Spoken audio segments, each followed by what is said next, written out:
Now Radio. So tune in, have a little fun with finance, talk about what's going on and what you're watching. See you Sunday, 9 a.m., News Talk STL, Serenity Wealth Now Radio. Investment advice offered through Fortis Capital Advisors, LLC. Now the O'Reilly Update brings you something you might not know. 75 years ago, the FBI launched a new program to help locate very bad people. The agency began using the public to capture the nation's worst criminals. Here is the story behind the FBI's 10 most wanted list. The Bureau was formed in 1908 to serve as a centralized independent body for the Department of Justice. Its purpose was to solve interstate crimes, corporate corruption, fraud. In 1949, Director J. Edgar Hoover asked his top aides to complete a dossier on the so-called tough guys they wanted to track down. The catalog was first published in March 1950. The early list featured bank robbers, escaped convicts, mass murderers. The document contained pictures of the mostly men, their crimes, and a reward for their capture. Since its founding, the 10 Most Wanted list has helped locate Martin Luther King Jr.'s assassin, James Earl Ray, serial killer Ted Bundy, and Boston mobster James Whitey Bulger. In total, 94% of people who have popped up on the Most Wanted list have been caught. Here is the FBI's list today and their crimes. Robert William Fisher, wanted for killing his 2 children and wife, then blowing up their Arizona home. Bezod Mohammed, cyber crime supporting Iran. Christian Garcia, drug trafficking, human smuggling. Adrian Diaz, fentanyl and other drugs. He's a pusher. Larry and Gretchen Tennyson, crimes against children. Ricky Vargas, leader of the Latin King street gang. Alvin Scott, wanted for the murder of his wife in 2001. Stephen Clifford, 11 cases of rape and sexual assault. And Gustavo Cruz, crimes against children. And here's something else you might not know. The longest fugitive to appear on the list was Frank Freshwaters. He escaped prison in 1959 while serving time for manslaughter. He was finally caught 2015 after 56 years on the run. Back in a moment. Imagine getting your medication from a pharmacy that actually makes your life easier. No more tracking down a doctor or waiting in line. All Family Pharmacy handles it all for you. Consultations, prescriptions, fulfillment, and shipping. As we head into the holidays, fall allergies, sinus infections, cold and flu are all around us. Now's the time to stay ahead. All Family Pharmacy is by your side, helping you prepare with your meds for the entire family. From antibiotics to antivirals and ivermectin to blood pressure meds and more.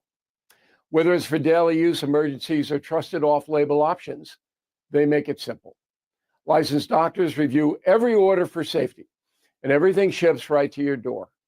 So please visit allfamilypharmacy.com/bill. Use code BILL10 to save 10%. Again, that's allfamilypharmacy.com/bill, code BILL10.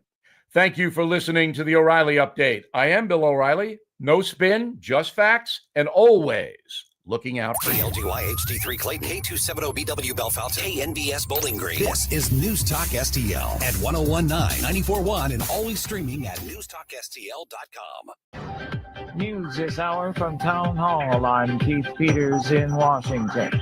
Russia has launched a major missile and drone attack on Kyiv, killing 6 people and wounding at least 35, including a pregnant woman. This was the most severe attack on Kyiv for several weeks. Explosions could be seen and heard across the night sky as Russian missiles and drones competed with the capital's air defenses.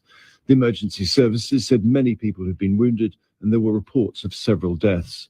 Pictures posted on social media showed direct hits on several high-rise apartment blocks. There was also damage caused by falling debris, with reports of fires in buildings across much of the city. Kiev's mayor, Vitaly Klitschko, described it as a massive enemy attack and warned supplies of power and water could be restricted. Public transport was also disrupted. BBC correspondent James Lansdale reporting.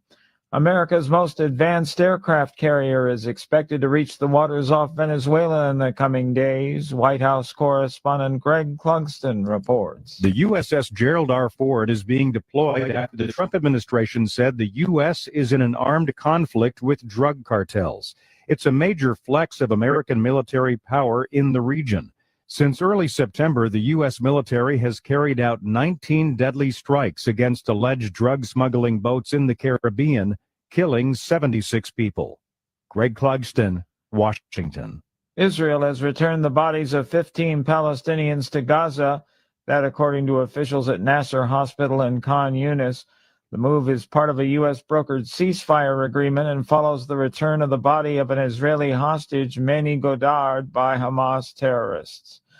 A mixed day on Wall Street as the Dow is down by 309 points. The Nasdaq rose 30. The S&P declined 3. More at townhall.com. The national debt is soaring and the dollar is weakening. Rising deficits and market instability are creating a perfect storm of economic uncertainty. In unpredictable times, more people are turning to physical gold and silver, real tangible assets that have protected wealth for centuries, as a way to safeguard their savings and retirement. And now, with the Fed preparing another rate cut, precious metals are poised for dramatic gains in the coming weeks. At Advantage Gold, we help you move your IRA or eligible 401k into physical precious metals, tax-free and penalty-free. When you call 800-741-GOLD, you'll receive a free gold guide packed with real-world strategies to help protect your investments. Call 800-741-GOLD or visit AdvantageGold.com. Call 800-741-4653. Consult with your financial and tax professionals before making investment decisions. Call 800-741-GOLD. From the Michaels Flooring Outlet Weather Center. I'm First Alert meteorologist Kristen Cornett with your forecast. Partly cloudy overnight with an unseasonably warm overnight low of 60 degrees. Mostly sunny, breezy, and warm on Saturday with a high of 78. Clear skies Saturday night as we drop to 45. And then for Sunday, sunny and cooler with a high of 60. That's your First Alert forecast. I'm meteorologist Kristen Cornett. This hour of News Talk STL is brought to you by Rodney and Jen Wallner and the entire Wallner home selling team at Berkshire Hathaway. Call them today at 314-810-SOLD. 314-810-SOLD. License number E2014A. Hey, it's good to see you. Lights flickering? Chrysler can fix it. Breaker keeps tripping? That's a Chrysler job. Outlet not working? Chrysler makes it right. Old wiring need a rewire? Chrysler rewires with care. From little fixes to major fixes, we treat your home like our own. Treat? Did you say treat? Woof. Green is always Grasser at GrasserHomeservices.com. Jamie Allman here, tossing and turning over retirement worries. You're not alone. 3 out of 4 Americans share your concern about having enough saved. But here's the thing. A comfortable retirement isn't out of reach, even if you're planning for 30 or 40 years ahead. Every day, Jeff Portman from the Gemini Wealth Group helps people avoid the critical mistakes that can derail their retirement. Build your path to financial confidence. Visit GeminiWealthGroup.com or call Jeff directly at 314-888-0123. Securities and advisory services offered through LPL Financial, a registered investment advisor. Member FINRA, SIPC. If you have a phone, you have a radio. Wherever I'm at, home, car, wherever. Download the all-new News Talk STL app. If you have a phone, you have a radio. Just the convenience on the phone. Streaming live on the mobile app. Love the new app. And listen anytime. Everywhere. Anywhere. Tim Jones and Chris Arps in the afternoon. The 9 most terrifying words in the English language are, I'm from the government and I'm here to help. The more you remove voting from Election Day, the more opportunity you're offering for people to commit fraud. Are you not entertained? Are you not entertained? I think the Democrats are so short-sighted in this tactic they have now to just cheat at any cost to win elections. You're a lying dog-faced pony soldier. You said you were, but now you got to be honest. I'm going to be honest with you. What are we doing wrong here? As a former leader in the House, I think you can put your finger on it. It's called leadership. We don't have it. Tim Jones and Chris Arps.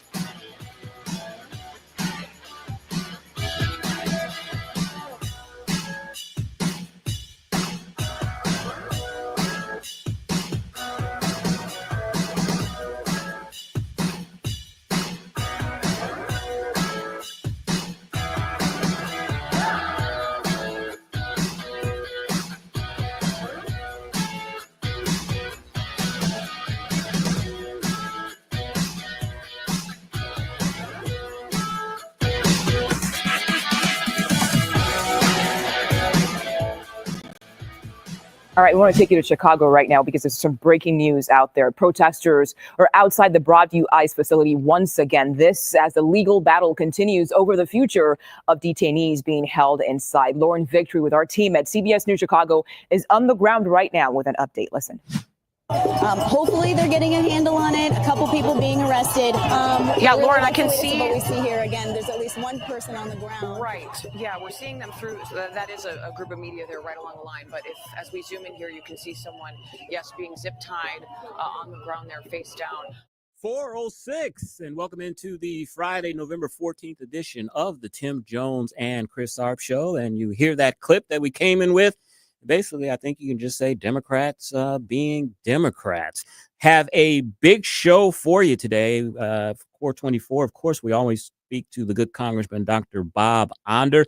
Have a lot to talk to him about, especially his thoughts on the shutdown. 443, Chris's Corner. I've got some affordability. I told you that's going to be a term that we're going to hear over and over and over, affordability. I've got some stories on that to show how it is becoming a issue now and how it will become an issue in the 2026 elections. 507, got an interesting story. We talked a little bit about this yesterday, about AI. There are two songs. One is an R&B song. One is a country song that is topping the streaming charts. Absolutely impossible, you would think. But, we'll talk about that. I have not heard the songs. I actually sent them to Joey so we can download them. So I'll be hearing them for the first time as you are to see if they are as good as they are, I guess, because they are number one on the streaming charts. And we're going to speak again with Charlie Houck. He's the managing editor at Newsbusters at 524. He's going to talk about the Democrat shutdown. We'll talk about late night. Our hosts are raging about Chucky Schumer caving. We'll also talk to him about other matters regarding media bias. Probably could do 2 segments on that if we needed to.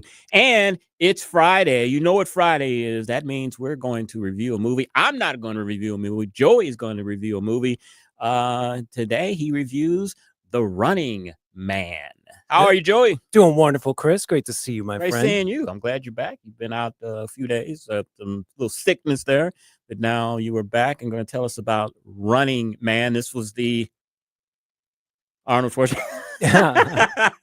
Why you leave me hanging, man? I didn't know where you were going with that. Arnold Back in 1987, Arnold Schwarzenegger made a Running Man movie, Yeah. and now they're remaking it based more on the Stephen King book. What was interesting about this is the guy lives in a world where he needs to get medicine for his daughter. She's about to die of the flu. Okay. And I woke up from my near-death experience of sleeping all day. Right. I put on a mask, and I went and saw the movie just so I could bring it to you guys. I'm glad. On Monday night, I was just feeling not that great. Yeah. And still I said, you know what? I'm going to hang out with these few hundred people and see if I can cause an epidemic. I appreciate that because Tim and I were wondering all week, since Joey is a little under the weather, will he have a movie for us this week? So Joey's going to review The Running Man, a remake, I guess, from the Arnold Schwarzenegger picture. It's more that they wanted to redo the book. The Arnold movie didn't stick to the book at all, the Stephen King book. So this is like an attempt to be closer to the source material. And of course, I will be asking my favorite question. Joey, did you cry? But you have to wait. We got to rename the segment. Joey, did you cry? Fridays at 5:45. Just think of all the bumper music we could use for that. So Running Man is going to be reviewed at 5:45. You want to stick around for that. You know, usually Tim and I, we talk a lot about national issues, which are very, very important. But of course, News Talk's slogan is live and local. And there's a lot of live and local news stories today, especially on the state and local level. One of those stories is the redistricting efforts. Missouri Republicans, the Post-Dispatch has a story about that today. Missouri Republicans have won another delay in their bid to block redistricting referendum. Apparently, one of the circuit court judges, Judge Green, he called in sick last week. And attorney Mark Ellinger, he's a Jefferson City attorney, and he actually co-hosts sometimes on Dr. Tobler's show and fills in for him. He is a Republican attorney. He asked for a new judge to be assigned to this case, and it was given to him. Now the new judge will be a hearing before Cole County Circuit Judge Cotton Walker. Democrats or the people that want to do this redistricting effort or stop it are extremely upset about that. One of the attorneys for them said, quote, "I think these are the actions of desperate politicians. I think it's disgusting that there are people in the state who are actively working to silence Missourian voters." So Attorney Ellinger, he's representing Put Missouri First PAC.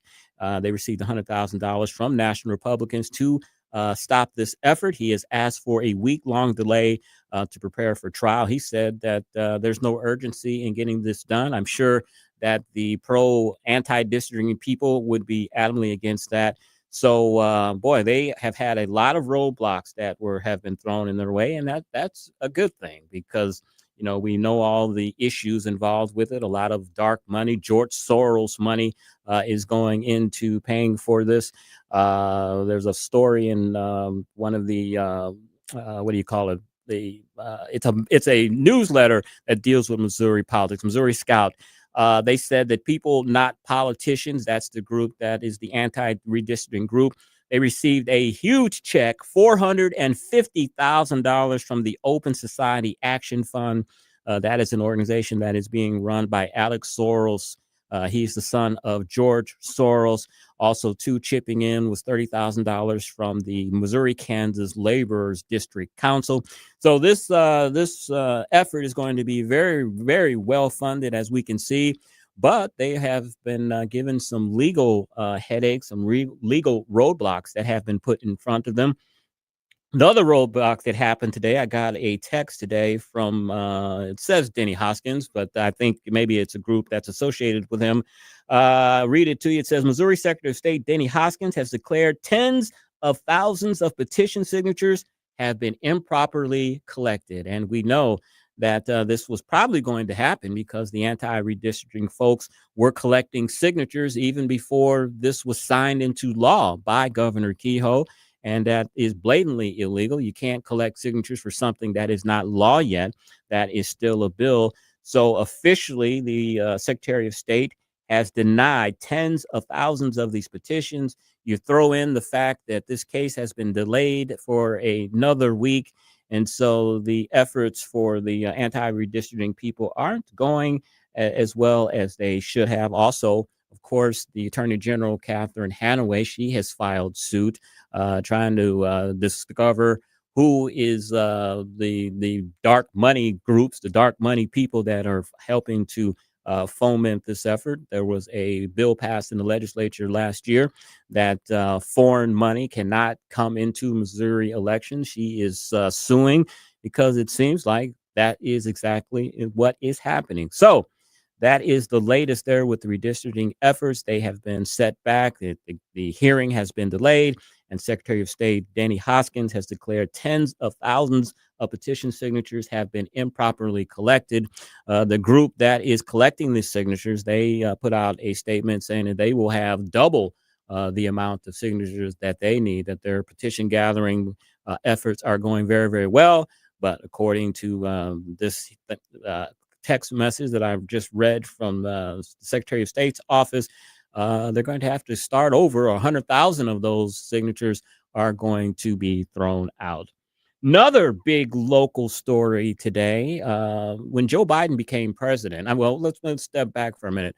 When Donald Trump was president, he got rid of the ban on federal death penalty cases. He reinstituted the federal government had not executed someone in a number of years. Donald Trump reinstituted the death penalty on federal levels. Of course, when Joe Biden came into office, he reversed it and put a ban on it. Well, Donald Trump has reinstituted the death penalty as he became president, and we're learning here in the Post-Dispatch that the St. Louis feds are seeking a death penalty in just a horrendous case that happened here in St. Louis. They are seeking the death penalty for two men that were charged with killing an 18-year-old who wanted to buy marijuana outside of a St. Louis County gas station. This story is just terrible. The details are Brian Purtle and Christopher Hall. They acted with reckless disregard for human life when they shot Devon Williams at a gas station in Cool Valley. and ran him over with the car as they fled the scene. Prosecutors wrote in their court filings that the sentence of death is justified in this case. I have to agree with that. Tim and I have talked many times here on the Tim Jones and Chris Arps show about the death penalty. I think both of us are vehement supporters of it. I see no contradiction of being pro-life when it comes to not aborting babies and instituting the ultimate penalty for people that take a life. Do not equate the two. I've said this many, many times that if you read the original text of the Bible, it does not say thou shalt not kill. It says thou shalt not murder. There's a big difference there. Murder is taking of innocent life. That's what happens in the womb. That is murder. This is murder when you're taking someone's life, when you're who's trying to buy marijuana, which is illegal, of course, but to rob him, shoot him several times, and then as you're fleeing, run over him in the car is just absolutely terrible. And I support Donald Trump reinstituting the death penalty on the federal level. I hope these two murderers get the death penalty and face the sentence that they should. So big news there in St. Louis. And another local case, not here in St. Louis or in Missouri, but next door in Illinois.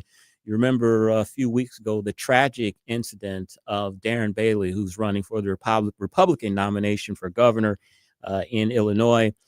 His son, his daughter-in-law, and two of his grandchildren died tragically in a helicopter crash in Illinois. It takes usually about a year before you find out what happened in these types of cases. But Post-Dispatch has a story out today that witnesses saw an object detached from the helicopter before the crash that killed his family. According to the NTSB report, the 2014 manufactured helicopter was involved in a past crash on October 29th, 2014 near Baton Rouge. The helicopter was owned by a Louisiana-based pilot training company at the time.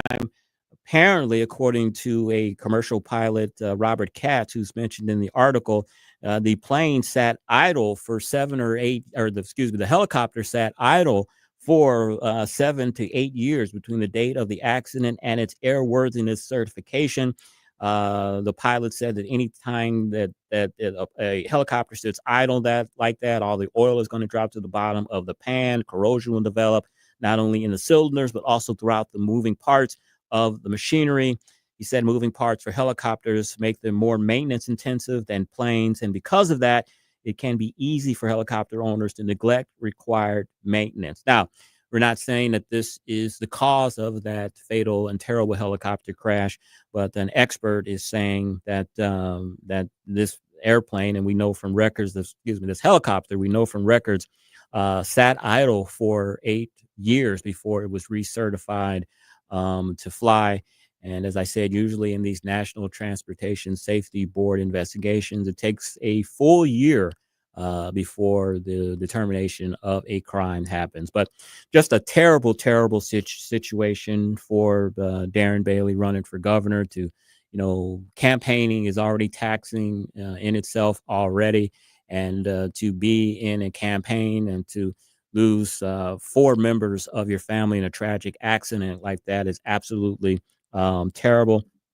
He has decided, I think he announced earlier this week, that he will continue to campaign and stay in the race. And I figured he would do that because, he probably believes, and it's probably true, that his son would have wanted him to continue in this race, not to drop out. Mr. Bailey also mentioned that President Trump called him personally to urge him to stay in the race. So again, this crash was about 2 or 3 weeks ago. Our thoughts and prayers go out to Darren Bailey. This is an update on this crash. A witness again said that he saw something fall from the helicopter a few moments before it crashed. All right, it is 4:20, and coming up, we're going to speak with Dr. Bob Onder. He's congressman for Missouri's 3rd District. We're going to get the congressman's thoughts on the shutdown and what he thinks about the Epstein situation and the discharge petition that's been set to have that happen. We've got Congressman Onder coming up next. You're listening to the Tim Jones and Chris Arps Show on 101.9 94.1 News Talk STL. Yeah, the rich for the golden ring. You're listening to Tim Jones and Chris Arps.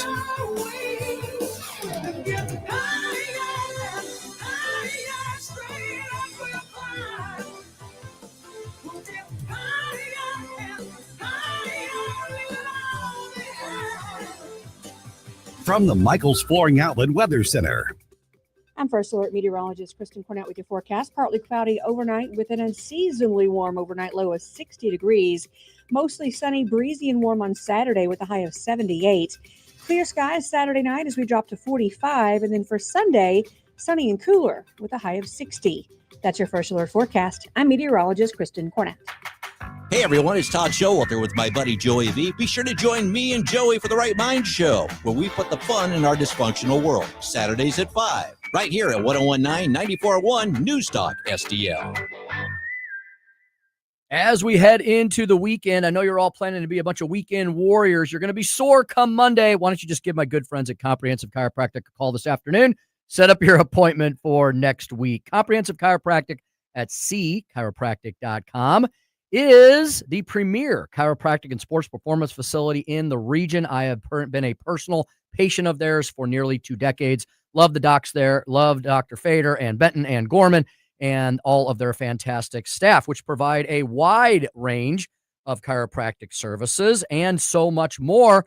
Includes the studio, the health and wellness center upstairs. That's where you've got your Pilates and yoga classes and other great classes to get you in shape for the holiday season with certified experienced instructors, small classes for personal attention. That studio is really fantastic. It's on the second floor. It's got beautiful skylights. It's just fantastic. They've got the licensed massage therapist there as well. And if you need a whole body makeover in time for the holiday season, they've got personal training programs as well. Not for the lifestyles of the rich and famous. Everybody can afford it. They've got a budget. They got a budget proposal for everybody, and they'll work with you with what you give them, and they'll make you better on the backside. Comprehensive Chiropractic at cchiropractic.com are just spectacular. Get in there now. Get in shape for the holidays and the new year ahead. Comprehensive Chiropractic at cchiropractic.com for all your comprehensive healthcare needs.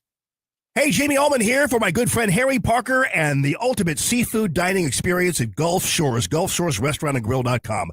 Gulf Shores offering a unique dining experience with a vast, mouth-watering menu of all of your favorite delicious dishes, something for everyone's taste or palate. 3 convenient locations, Edwardville, Creve Coeur, and St. Peter's. Dine in, carry out. They've got a food truck, too.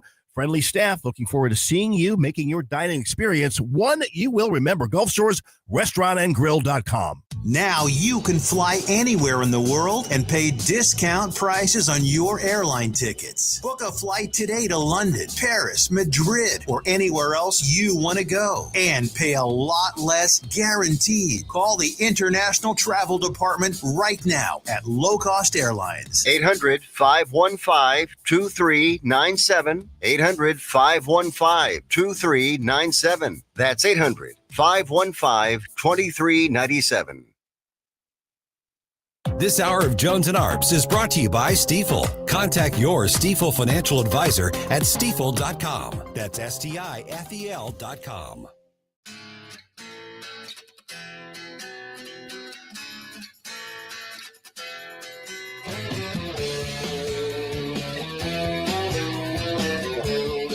Tim Jones and Chris Arps in the afternoon.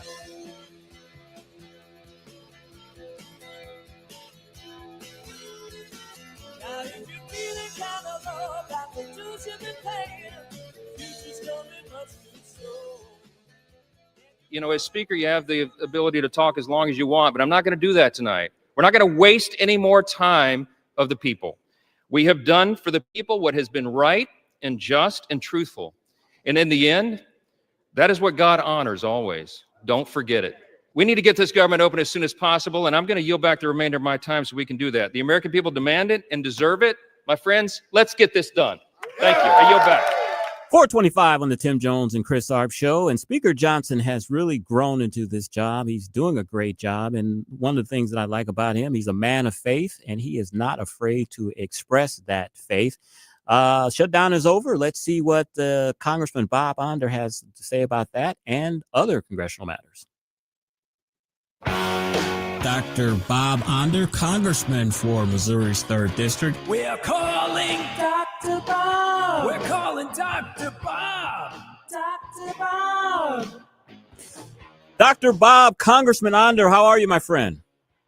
It's great to be back, Chris. Doing very well. Did you have trouble finding your office after all of this time off?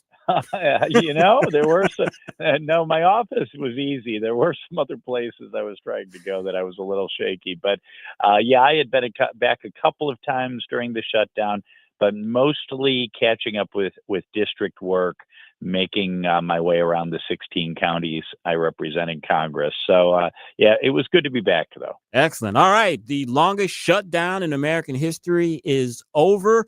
Your thoughts on that? And I want to ask you, are you seeing a little seething from your Democratic colleagues over Chuck Schumer's cave? Yeah, we were only in town briefly, so I didn't have many one-on-one conversations with Democrats. The ones I did talk to, though, no, it was really more a sense of relief that it was over. I think in some ways, I think they were glad they weren't in the position that the Senate Democrats were, of being caught between doing the right thing and doing what the leader of your party and the lunatic base of your party wanted you to do. So I think on the House, what I got from the Democrats was mostly relief. But look, I think my impressions of the shutdown, I think my main impression is just how unnecessary the whole thing was. Again, this was a so-called clean continuing resolution. At least that's what we passed on September 19th. There were other provisions in what we passed Wednesday.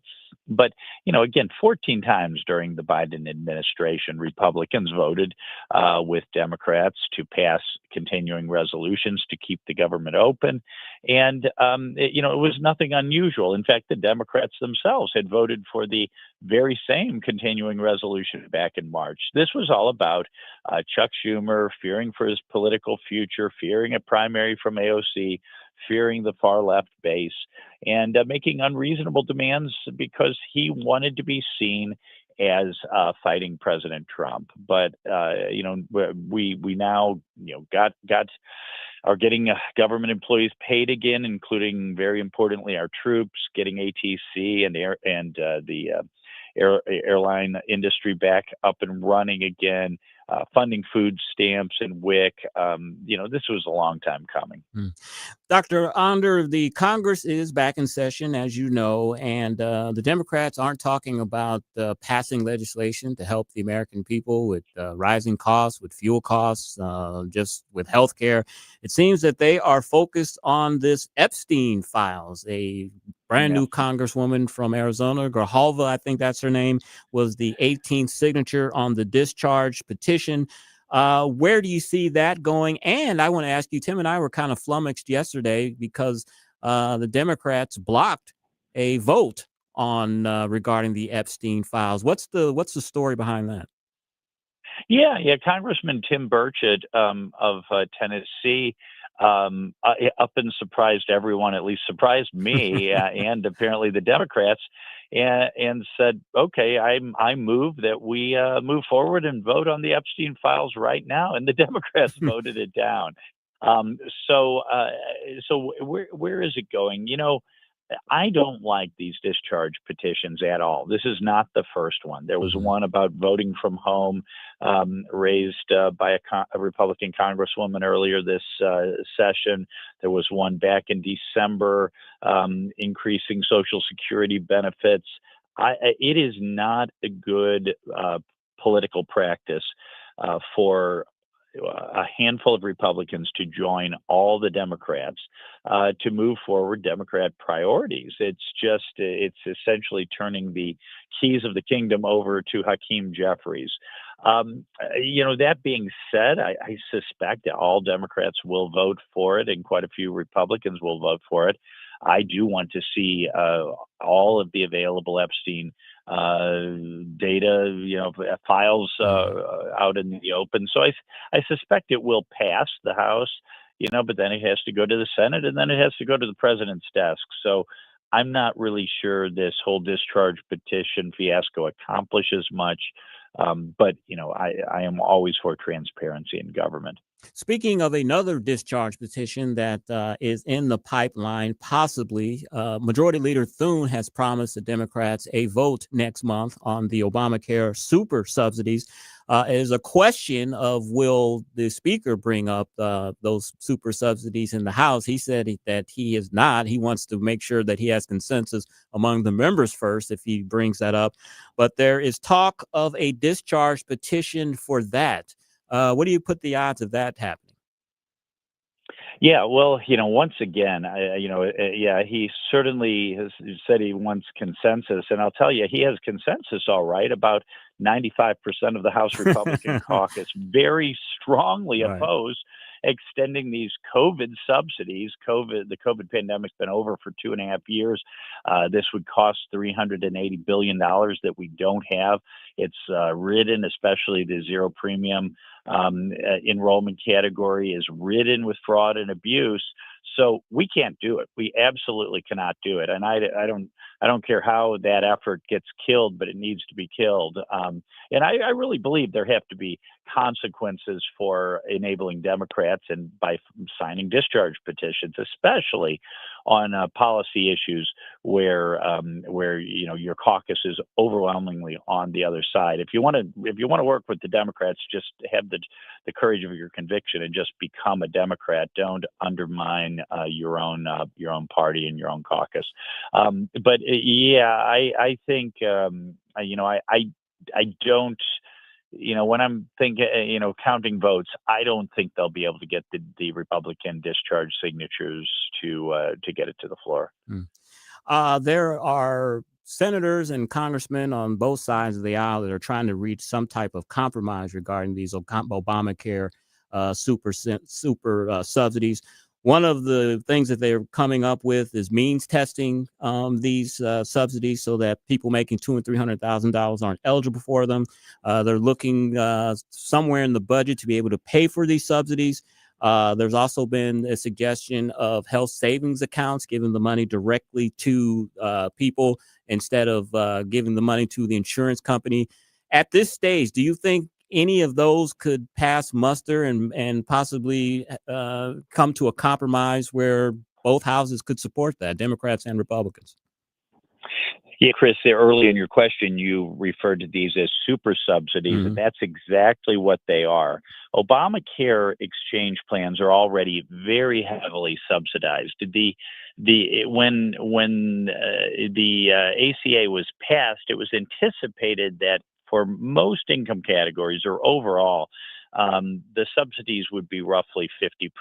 The insured would pay 50%. The government would subsidize to the tune of 50%. Right now, we're about 80-90% depending on what category. And as you alluded to, they're not means tested. So someone can make over 400% of the federal poverty level and still get very generous subsidies. And most of all, about 25% of the Obamacare exchange enrollees are now in this zero premium category, and of those, 40% don't use their insurance at all. So we're just sending checks to the insurance company, and we're not necessarily even giving anyone any insurance. So the part of your question, yeah, I think not only with regard to these Obamacare super subsidies, but I think we should step back and replace Obamacare, these Obamacare exchanges, with a system where we, give vouchers to those eligible. It should be means tested, and allow them to buy their own insurance on the private marketplace and have flexibility as to what they buy, not a one-size-fits-all Cadillac plan that the Democrats designed to cover abortion and gender transition care. So no, we need to. I think this is a great opportunity to completely rethink the whole Obamacare fiasco. It is why the Affordable Care Act is exactly why medical care is so unaffordable today. Congressman, when the continuing resolution passed the Senate and came over to you guys in the House, there was a little something that was tucked in there that a lot of Yeah. people didn't know about. And Yeah. I'm reading that Republican House members are quite angry, including Speaker Johnson, that a provision was put in that the senators who were spied on by the Biden Justice Department can sue and receive $500,000 for each incident that they were spied upon. Josh Hawley, our senator, is one of those people that's eligible for that. All of the senators have said that they will not use that provision, except one, that is Lindsey Graham. Your thoughts on this $500,000 little giveaway that was tucked in there? Yeah, you're right. You're right. It doesn't only create a cause of action. I wouldn't necessarily be against a cause of action because, I mean, heaven knows there are some bad players who revealed Jack Smith and then Judge Boasberg, who basically went on this fishing expedition to discover the confidential phone records of these Republican senators. But the bill, now the law is written as the greater of $500,000 or actual damages. So it is a $500 giveaway, and per violation. Is it Verizon? Is it one Verizon phone account, or is it every single Verizon phone call or every single text over the Verizon network? Could it be 500,000 times 800? I mean, I really would like to know who put this in there. Which senator put this in there? Someone put this in there. It wasn't just, it didn't just appear there magically. This wasn't done by a staffer without the knowledge of a U.S. senator. And I think it's very. I mean, this is self-dealing to the greatest degree. I really have my doubts that such a person ought to be in Congress, much less in the U.S. Senate. But I will strongly. Speaker Johnson said we will take a vote next week to remove that provision from the law, and I will strongly support that measure. It's just a travesty. I'm no Columbo or Sherlock Holmes, but if I had to take a guess, I would say Lindsey Graham put it in there since he's the only one. Yeah, the one. Yeah. It's once again, it's when did they know?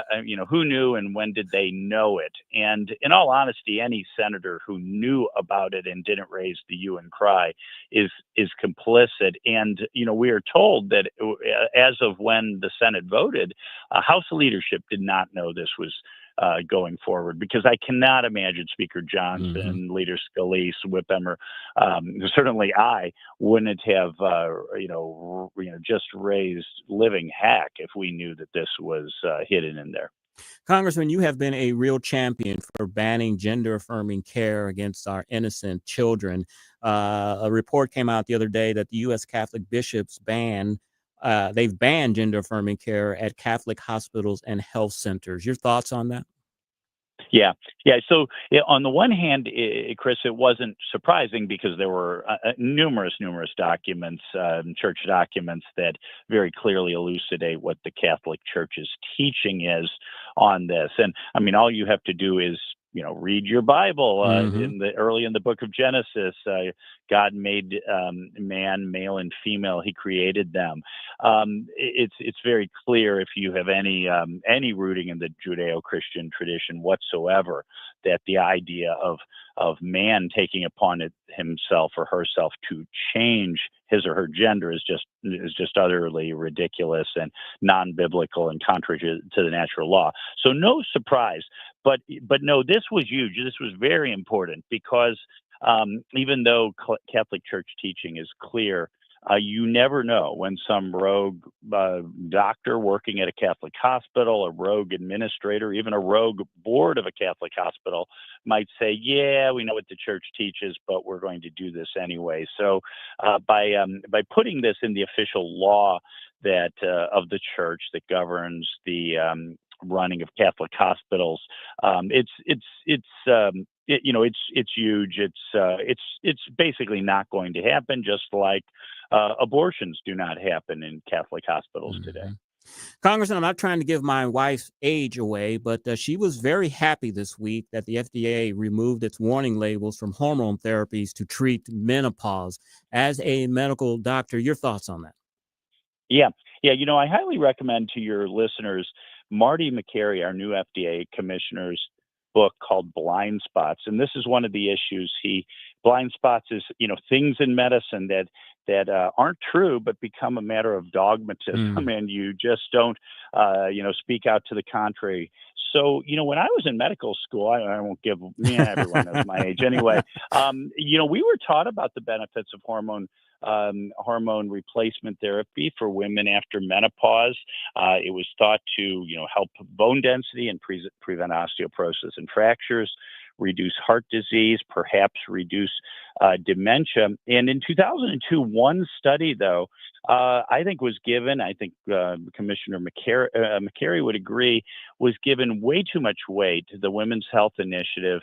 And it suggested that hormone replacement therapy might increase rather than decrease heart disease, might increase blood clots, and might increase the rate of breast cancer.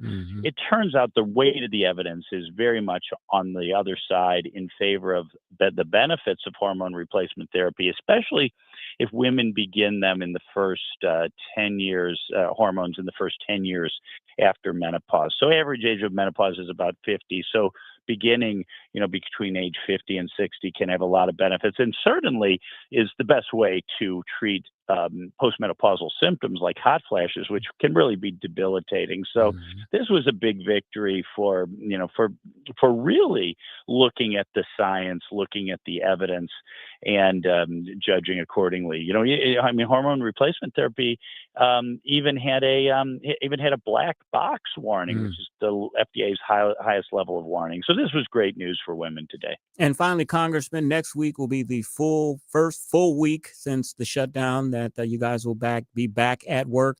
What should we be looking for from the Congress? What will we be talking to you about next Friday?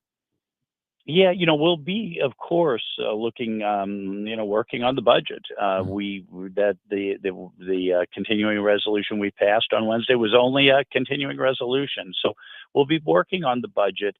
I look forward to. I know Speaker Johnson and Leader Scalise want to move a package of health care reforms to the floor of the House. I have an item in that package, and then of course we'll be back to working on things in transportation. We'll be working on the highway reauthorization bill, but all the committees have a lot of work to do, but especially the appropriation committees need to, for the first time in many years, get to work on a real budget the way the law says we should. And that is Dr. Bob Onder, Congressman for Missouri's 3rd District. On X, you can reach him at Bob Onder, MO, and onder.house.gov. Congressman, thank you so much for your time. Have a great weekend, and we'll speak with you again next Friday.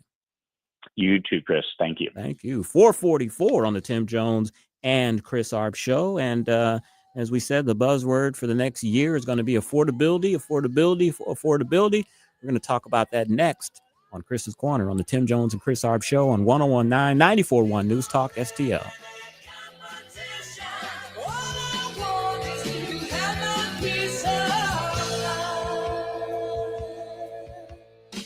Follow Chris Arps on Twitter at Chris_Arps. From the Michaels Flooring Outlet Weather Center. I'm First Alert Meteorologist Kristen Cornett with your forecast. Partly cloudy overnight with an unseasonably warm overnight low of 60 degrees. Mostly sunny, breezy, and warm on Saturday with a high of 78. Clear skies Saturday night as we drop to 45. And then for Sunday, sunny and cooler with a high of 60. That's your First Alert forecast. I'm meteorologist Kristen Cornett. On the next Larry Connors USA. The story behind the story of the great rattlesnake roundup. Larry Connors USA. Now weeknights 6 until 8 on News Talk STL. Make this holiday season extra special with Anthony's Produce. Stock up on seasoned firewood for cozy nights by the fire. Order custom fruit and vegetable trays perfect for your Thanksgiving table. And don't forget about our hand-dipped chocolate-covered strawberries and beautiful fruit bouquets. Open 7 days a week, 7 a.m. to 5 p.m. with pickup and delivery available. 701 Jungerman Road in St. Peters. Call 636-936-0496 or order online at anthonysproduce.com.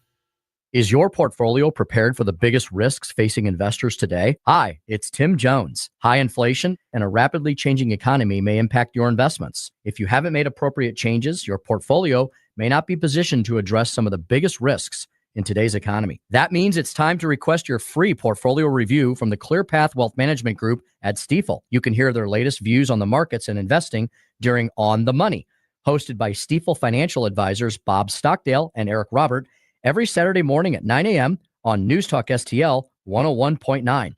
They can help you get organized, guide you through critical retirement decisions, and create a portfolio designed around your needs. To schedule your free portfolio review, go to clearpathinvesting.com.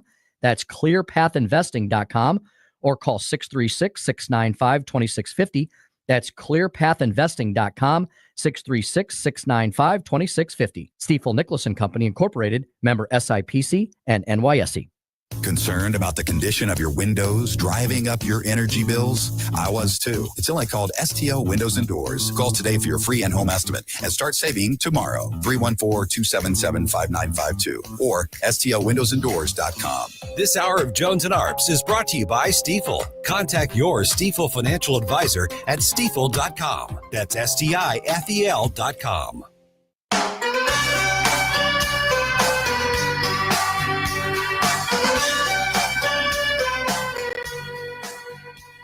You're listening to Tim Jones and Chris Arps.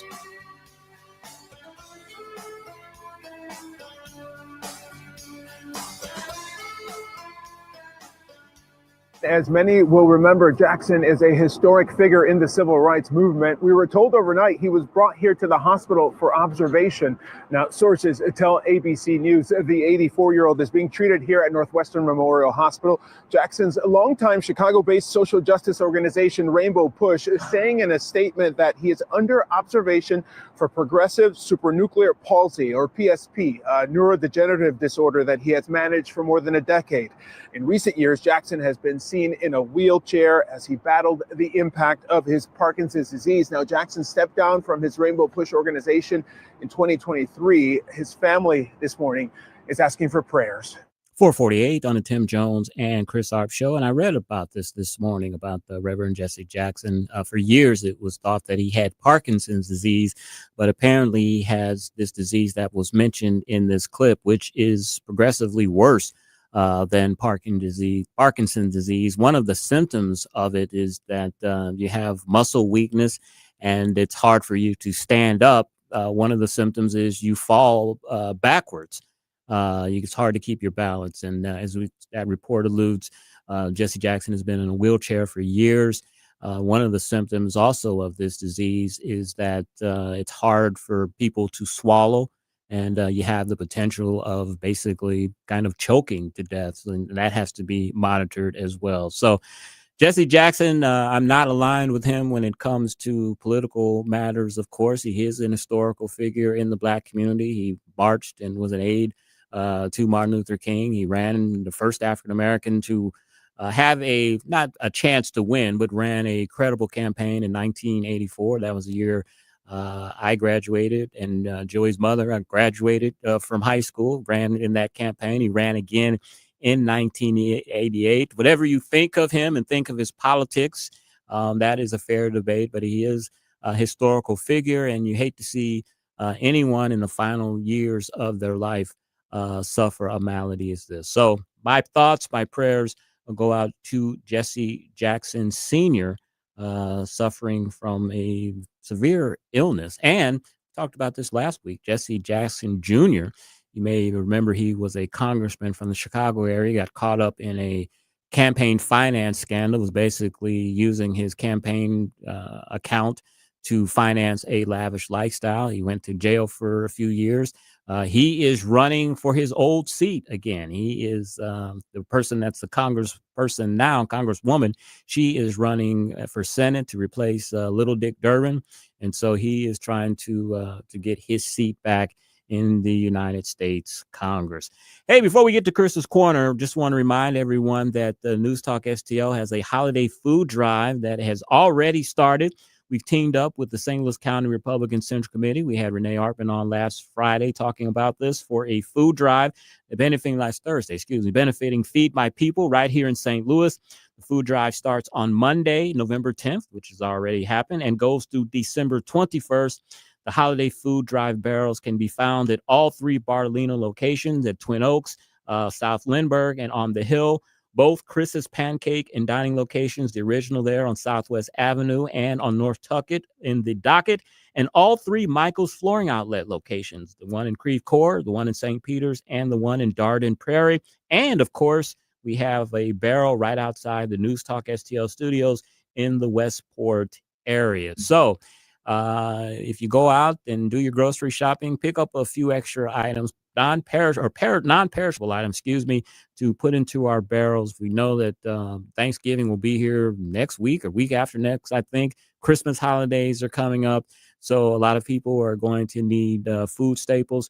We know that we have the best audience, News Talk STL, very generous, and we know that you'll help out these folks in need. So, holiday food drive, please help us out. All right, Joy, let's do a little Carner.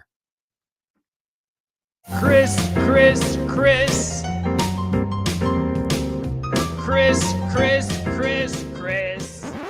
And if you don't know, now you know.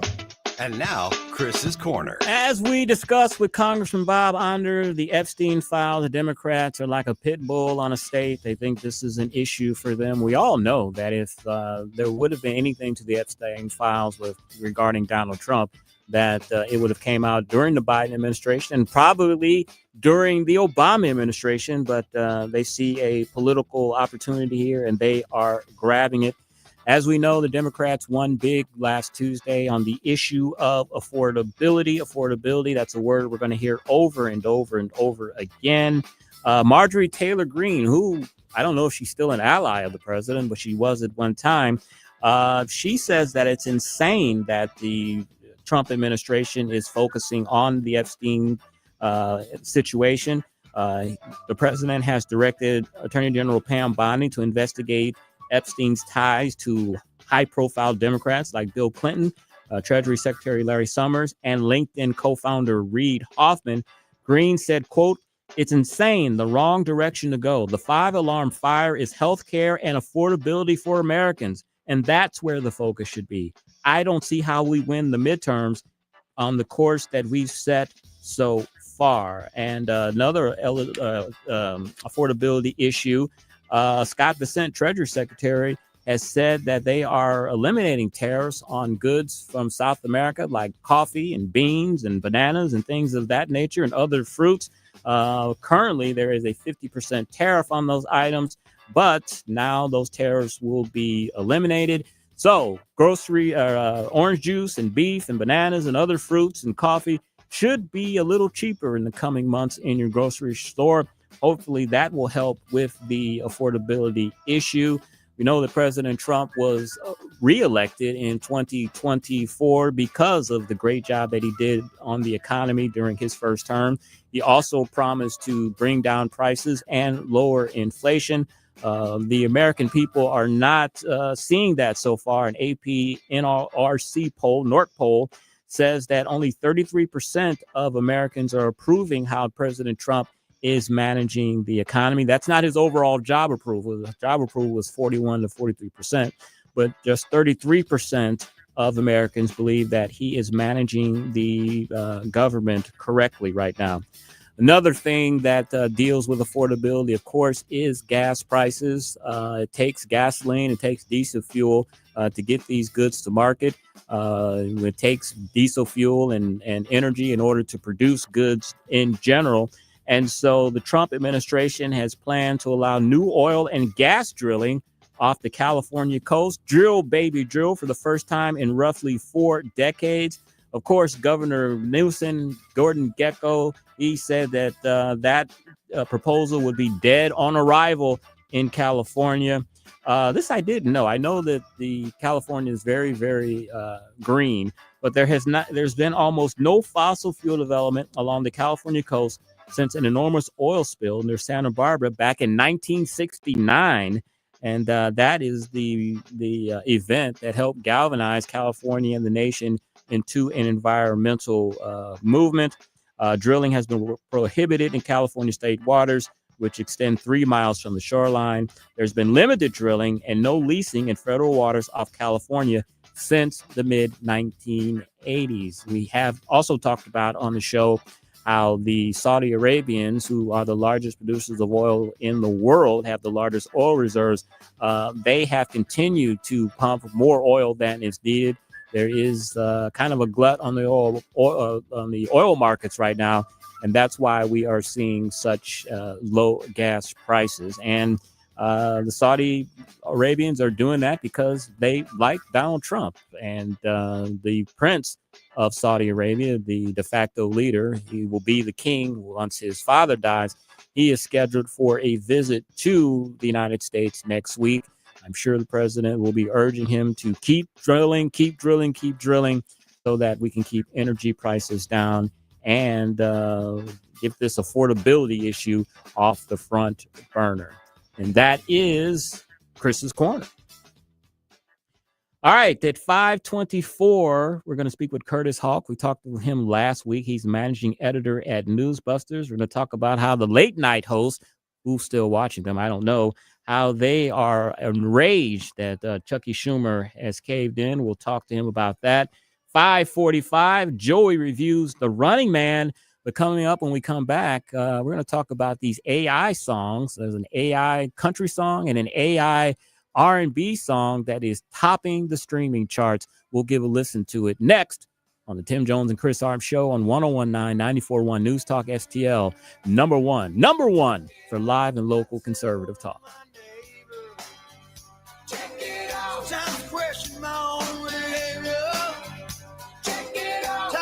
Craving authentic Cuban flavors?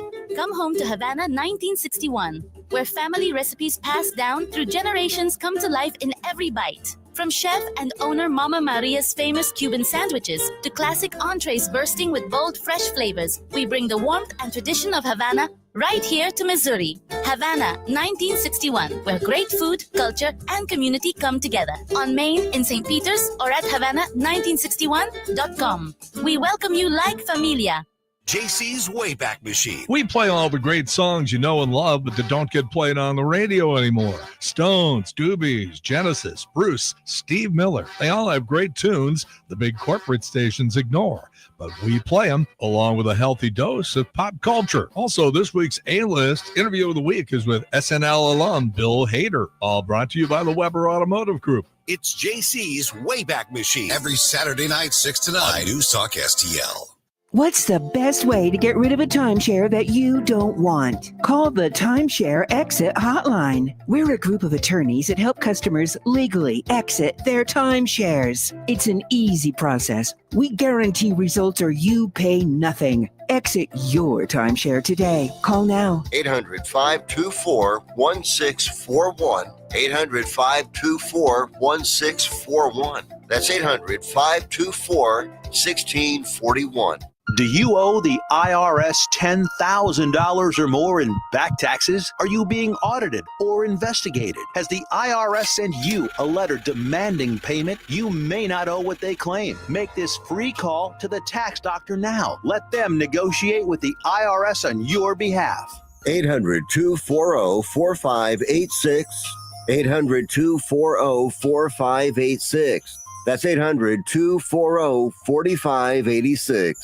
KLGY HD3 Clayton, K270BW Bellefonte, KNBS Bowling Green. This is News Talk STL at 101.9, 94.1, and always streaming at newstalksTL.com. News this hour from Town Hall. I'm Keith Peters in Washington. The longest government shutdown in U.S. history has officially ended, but the reopening isn't instantaneous. Correspondent Karen Chamas reports. The disruption of the closure clocking in at 43 days ranged in the impact it had on people. Federal workers who were immediately and directly affected are returning to their jobs.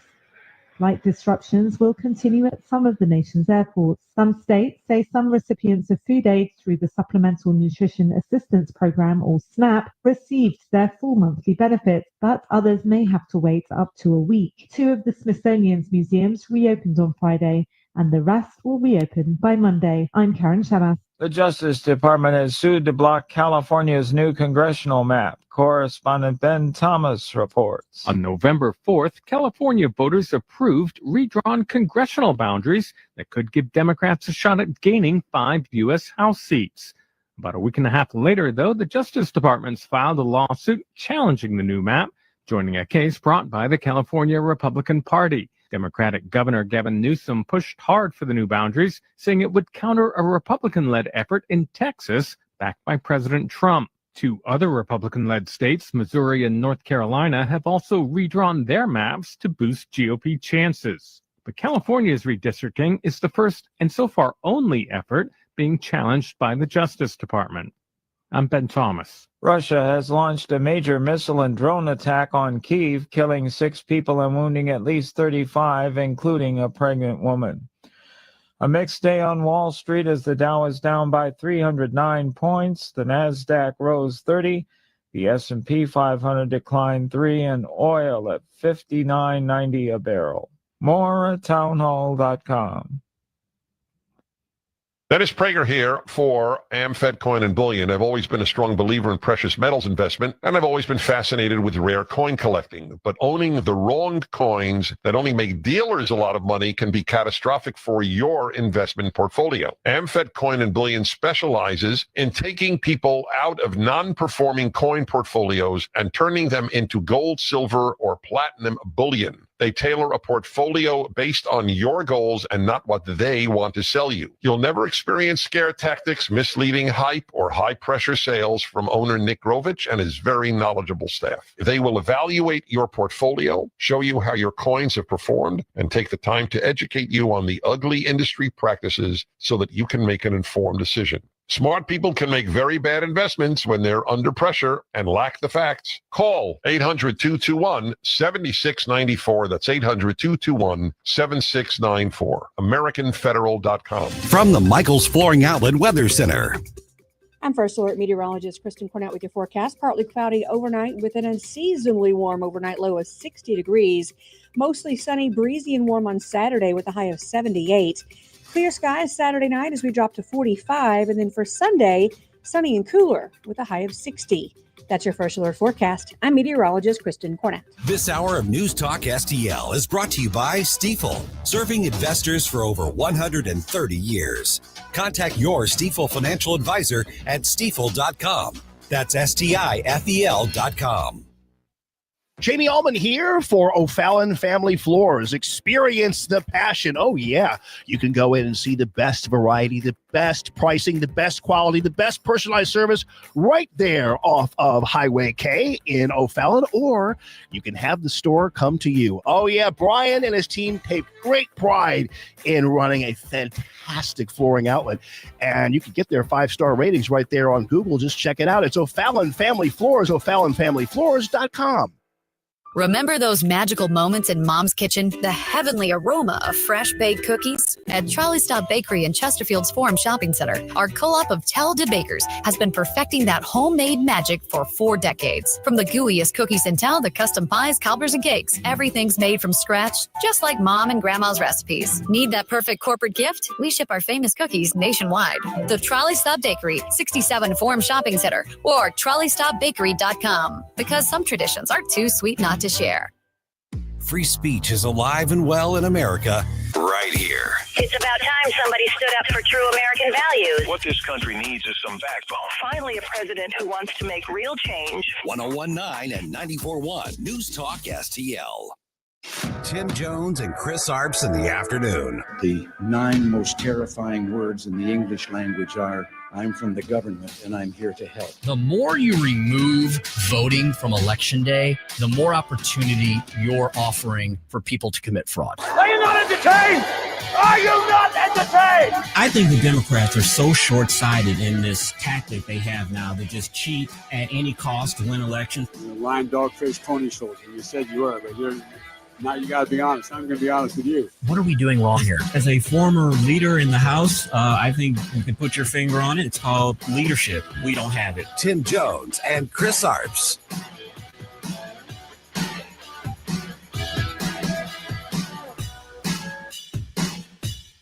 5:05 on the Tim Jones and Chris Arps show. And if you are watching on the stream, I forgot to mention it at the beginning of the show, I am here alone. My partner, Tim Jones, is in beautiful North Carolina on a work trip. He will be back Monday. And Joey V, you heard him earlier in the show. He is in the studio with me, and he is going to review at 5:45, The Running Man. Really interested to see how good that movie is, and more importantly, did Joey cry? That is always the metric that we use if it's going to be a movie. Now, you've been on a roll. The last 3 weeks, you've been 4.5, 4 stars. We're wondering if the streak will continue. I'm curious too, because if you remember back in 1987, you had Predator and The Running Man with Arnold Schwarzenegger come out. Now here we are again. There was a Predator movie last week. That's true. Which I gave 4.5 stars to and has made $90 million so far. So will The Running Man be able to catch up with that? 5:45, tune in. Joey V's Movies. Joey V's Movies. All right. We know AI, how prevalent it is right now. I saw that the report that, the economy is slowing down a little bit. The companies are laying off. People are speculating, are these people going to be hired back because AI is so productive that they may not need these folks anymore? Joey and I have talked about AI in terms of movies. Can an AI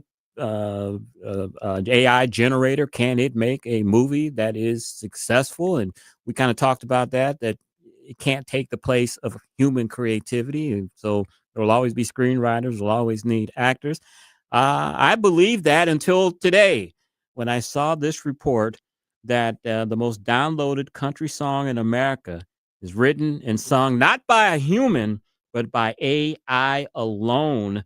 For the number 1 and number 3 paid downloads, the artist, the music, the lyrics, the songs aren't by real people, but real people are loving them. All right, I'm going to hear these for the first time, Joey. Can you play us the number 1 streamed country song right now? Now, I think this one is Walk My Walk. Walk My Walk. Breaking Rust. Breaking Rust. So let's hear it.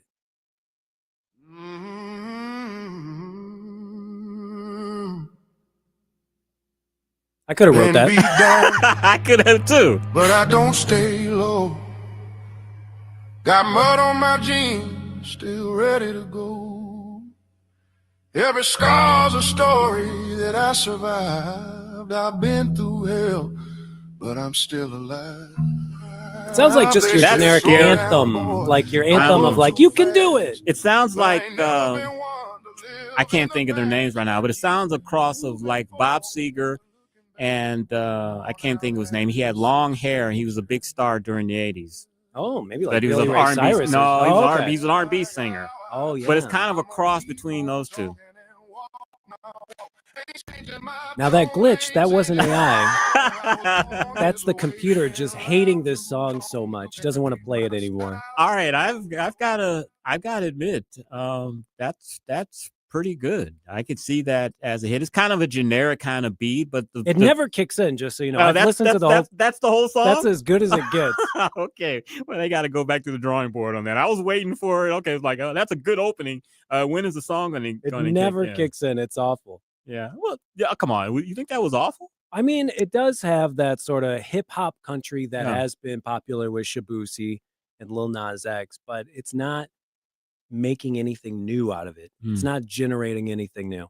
Now, when I looked at what this meant, it meant that paid downloads was like 1,000. There was 1,000 downloads, so it was one of the top downloaded songs. And then, of course, it was streamed like millions of times, but it could be a snake eating its own tail situation where we keep talking about it. people want to hear how bad it is. Then they hear how bad it is and they tell someone else. I gotta admit, Joey, I don't think it's not that bad. I like the voice, very soulful. We talked the other day, Bob Singer, how I love his soulful voice. It's amazing to me a white guy can sound that soulful. It kind of sounds a little bit like a cross of Seeger a little bit. I wonder where, I should have asked you to do a little research on it. I didn't have time. I wonder where they got the name Breaking Rust. Was that just... Probably AI generated as well. Probably. Let's go to the end of the song, see how it didn't kick in. All right, let's see. Trade is sweat, soul, and dues I paid. You can kick rocks if you don't like how I talk. I'm gonna keep on talking and walk my walk. Now, I have played with the AI song generated app Sono, something like that. All right. And you can kind of tell it has this quivering voice to it. Oh, you're just being critical. I can't tell that it is AI though. It's not as seamless as I thought it would be when I heard it reached the top of the charts. All right. So I can tell a little bit, but that's because Mike Ferguson in the morning, he's asked me to make him a couple of AI songs with lyrics that Gabe Pfeiffer came up with, and you could tell it's just not quite perfect yet. I gotta tell you, man, I could rock that. Of course you could. It sounded good to me. Go kick some rocks. I think because country music is the easiest genre of music to do. Careful, Joe. We may have a lot of country music country fans. music is awful nowadays also. Okay. But it's so easy to do. That's why it's probably the most popular, because people like to sing along with it. Anyone in the crowd feels like they can be a country singer, and it's fun to hit those notes with them because they're so easy, and it's fun to do in karaoke as well. What's your email again? joeyv@ send all the hate mail. redtailstrategies.net, something like that. We'll send all the hate mail to you. All right. The next artist is Kane Walker. That doesn't sound like an R&B sounding name to me. Breaking Rust sounds like that should be the R&B singer, and Kane Walker should be the country singer. Now, I dove deep into this article you sent me, and Kane Walker is another country singer. It's just as awful, but it does have a point where it kicks in. If you were looking for the R&B one, that was deeper in the article. I thought that was Kane Walker. We got Zanya Monet. Zanya Monet is someone who did the R&B that song. sounds ghetto. I know, right? Zanya Monet. So I could play you the R&B one, or we can do another country. Play the R&B one. I want to hear. I thought Kane Walker was the R&B one. Zanya Monet. All right.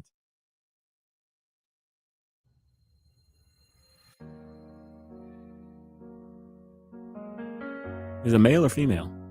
Female. Okay. Oh, okay. What's interesting about this one, a real human wrote the lyrics, so the lyrics are going to be better. Okay. Didn't walk me down no stairs. Didn't warn me about them boys who wouldn't care. Didn't tell me what a real man sounds like. So I fell for the ones that lied just right. He never pulled my chair or checked my friends. Never showed me what to lose or what to defend. That could be a hit, Joey. This one has actually gotten radio play. Big Boss Jeff and I were talking about these songs ahead of time, wondering if you knew the difference between an actual radio hit and just a streaming hit. No. And so I did some research, so I knew. But it turns out that maybe a few of these R&B stations have accidentally played this one, this R&B one. But the country one, it's not even good enough to be on, WIL here in St. Louis. But the fact that this song actually has generated $52,000 for the woman who created it and tricked everyone, that is enough motivation to keep making this AI slop. If I can make $52,000 in 2 months just putting something into the Sono app, I mean, maybe I want to trick some people as well. I mean, I'm not, very technological and all of that. You can tell the difference between the AI generated voices and singers. But to me, as a lay person, ordinary kind of person, it doesn't sound that bad to me. I would listen to that. And a lot of R&B is similar to country, where the slow stuff like this that you're supposed to put on in the bedroom to get a groove going. It does kind of sound the same. Yeah. It's just amazing to me that that's not a human being singing that. That's just crazy. Yeah, it's a little bit better than the country music, I will admit. All right, what's the other one? Walk My Walk? Is that the country song? That's the other country one is Don't Tread on Me by Kane Walker. Now that sounds like a country song. Don't tread on me. Mm-hmm. They talk about drinking and alcohol and your woman left you. I put some beer in my beer and a Chevy in my truck and my dog died. All right, let's hear that one. And let's get to the actual hit part of it, where it kicks in. Here we go. I've been the same since 10 years old, working hard. Now it is kind of sounding the same like the other song a little bit.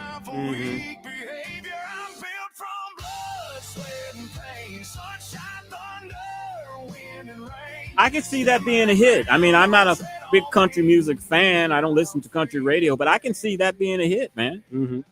I grew up with 90s country, and I don't know if that was just as generic, but I thought that stuff was special. I love all the 90s country. Yeah. It still takes me back. It makes me feel good. That Shania Twain stuff, that's what I love. And when I hear the new bro country with the hip hop beats and no actual Shaboozey. instrumentation in general, I don't like any of that. I reject all that. I like actual humans playing guitars and banjos in my music. So I'm not even a fan of that style of country in the first place, but it seems like it's very easy to replicate with this AI. All right, let's go to your expertise, your genre here. Movies. We've talked about this a little bit before. You know, it takes a lot of creativity to come up with movies and everything. But way AI is advancing now, Joy. I mean, can AI make a movie that grosses $100 million a year, or $100 million? Is that possible in the near future? And what are the limitations? It seems like the limitations currently are whenever you do make an AI video, it's pretty good for 15 or 30 seconds. So to make a feature-length film, that seems nearly impossible in my mind. What's really popping off right now is revenge porn with AI. There was just an episode of South Park where this girl breaks one of the kids' hearts. So he has Santa Claus pee on her in a video and then spreads that around, and all the kids start bullying each other. And I think that's what's becoming really popular, especially with this.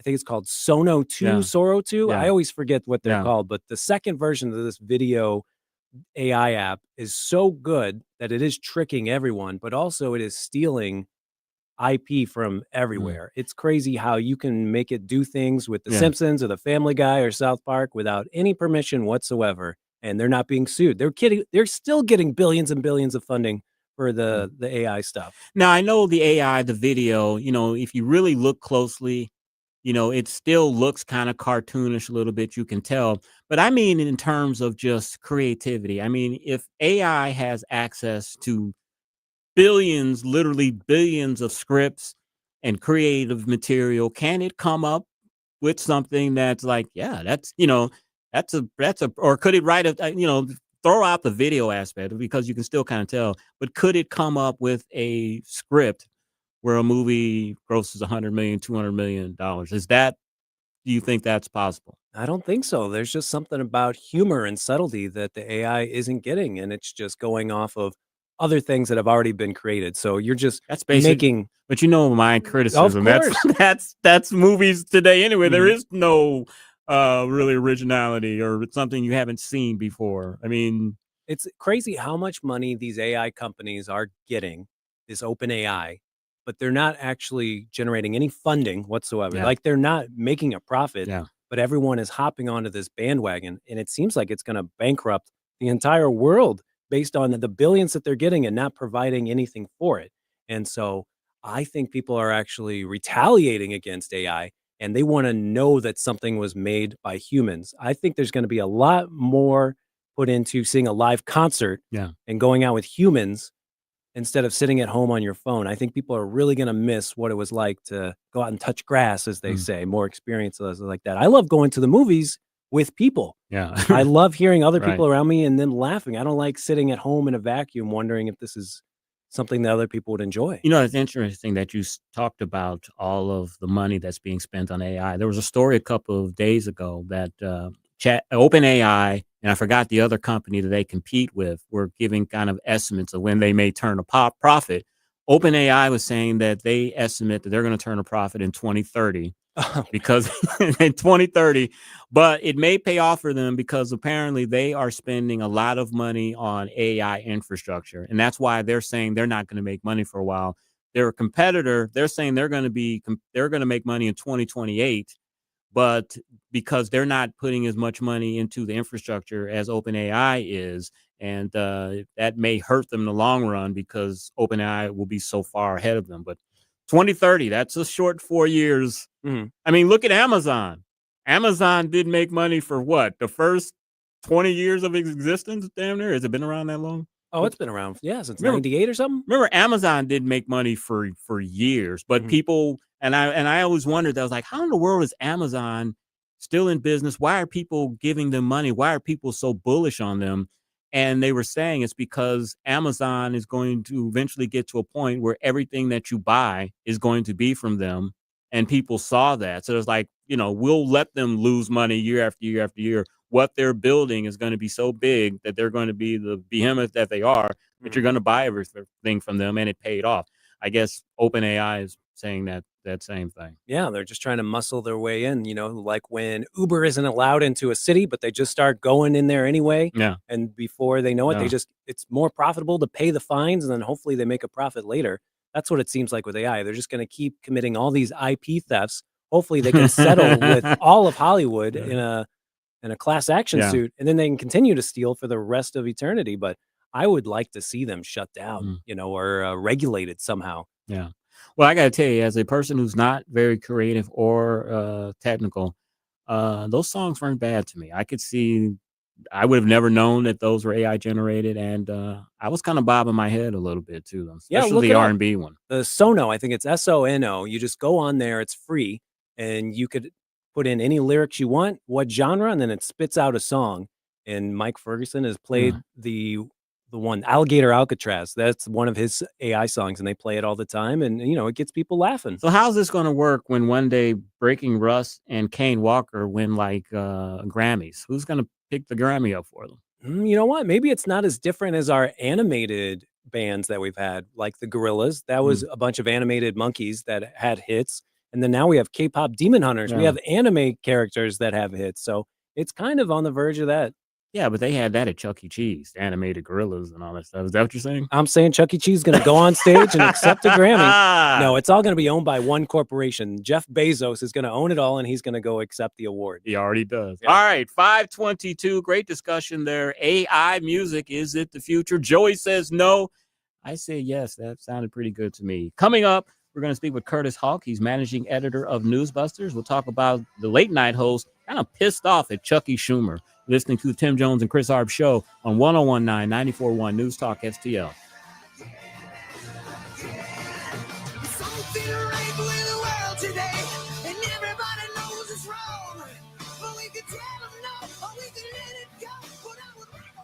Tim Jones and Chris Arps, driving the leftist crazy all afternoon.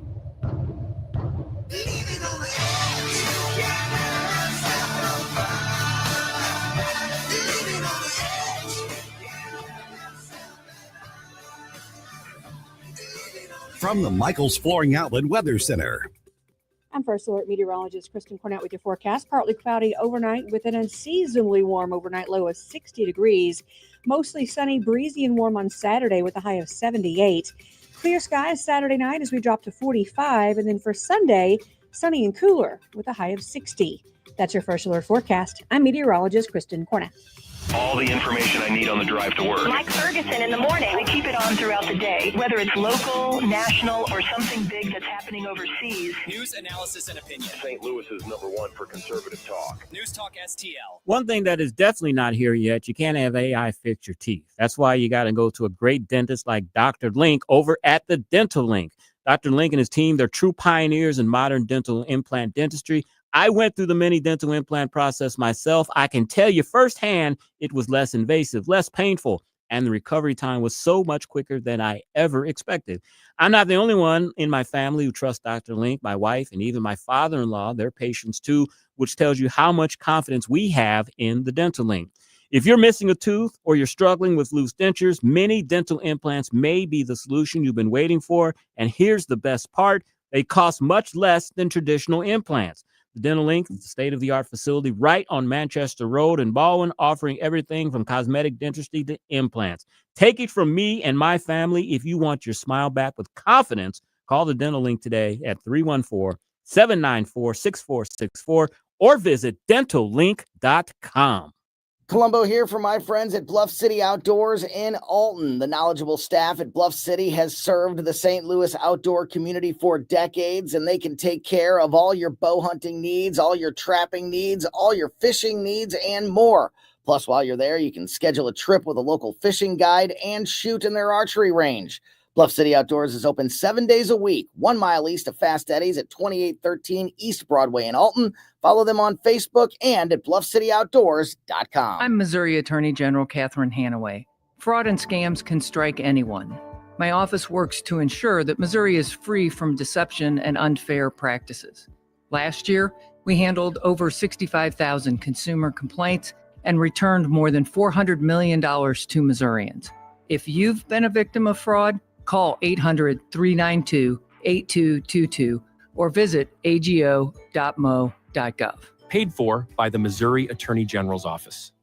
Hey, it's Vic Porcelli here with our great friend Chris Cooper from Serenity Wealth Management. Hi, Chris. How are you, Vic? I don't want to put anybody else down, but when you go up and visit you at Serenity Wealth, your place looks like home. So a lot of financial advisory offices, they have, the big mahogany desk or the big marble entryways and things like that. The stock market channel on the TV when you walk in the door, right? That doesn't really drive a good conversation. Good financial guidance and advice starts with a good conversation. People are nervous. People are afraid to talk about finances, right? And so you can see a little standoffish. Well, my objective is to try to have a good casual conversation. By having those conversations about life, goals, objectives, it's what makes me understand what our financials are supposed to fund. So if somebody does want to have a good conversation, how do they do that? How do they find you? Our website is the best way to do that because you can get all the information you need to understand where we are, get a little bit more information, all that. SerenityWealthNow.com. Reach out to Chris and Stacy today at SerenityWealthNow.com. Investment advice offered through Fortis Capital Advisors, LLC. If you have a phone, you have a radio. Download the all-new News Talk STL app. Love the all-new app. And listen anytime, anywhere.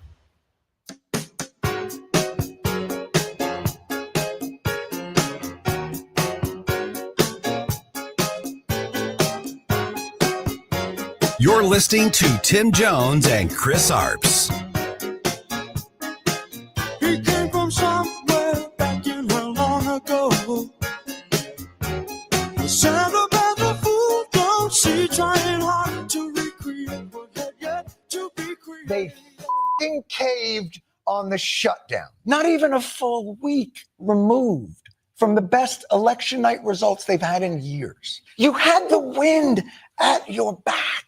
Democrats, you sold out the entire shutdown not to get what you wanted, but for a promise to not get what you wanted later. 527 on the Tim Jones and Chris Arp show. And Jon Stewart there, a little angry that Chucky Schumer and the Democrats caved.